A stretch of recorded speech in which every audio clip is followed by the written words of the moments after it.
I recently wrote a paper on special education during the COVID-19 pandemic. The special education children did not learn like the other children learned in school. They did not have the capabilities to learn at home via Zoom. They did not comprehend like the other children. Some say that they should have, but what those people did not understand is that special education children do not have that same learning ability that the other children in school had.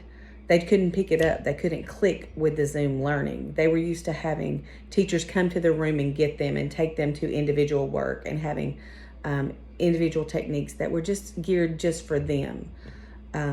There was one source that I used that actually even said that 68% of the parents said that on their reports that they were not happy and didn't approve the online learning skills that their students were learning at home.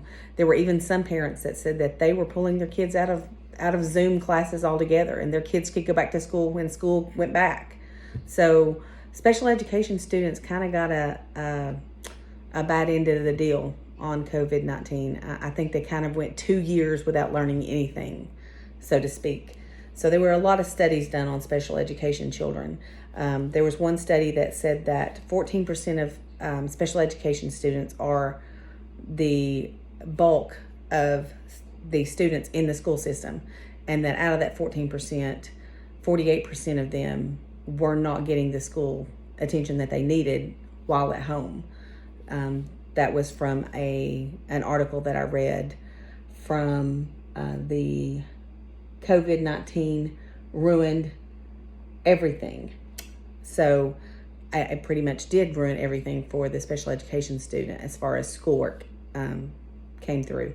There was another article I used that was for the special education with the students learning at home during the COVID-19 from the parents' perspective. And the parents' perspective was greatly a big deal in this learning because they didn't understand how to teach their students at home. They weren't equipped to teach a special education student. So it was a very interesting read and a very interesting article that I did. If you get a chance to look it up, go look up a few of those articles. I'll list those below in my writing. This course that I took was very, very meaningful and interesting. I learned a great deal in this cornerstone class that I took, that I wrote this thesis with. The most important thing I came away with was some more communication skills that I will use going forward in the future. I learned how to cite correctly inside the paragraphs and use the APA skills a little bit better, and also more verbal communication skills as far as speaking publicly, I suppose you would say, and then how to use the turn it in tool. So I will take that forward with me. I hope you have a great evening. Thank you.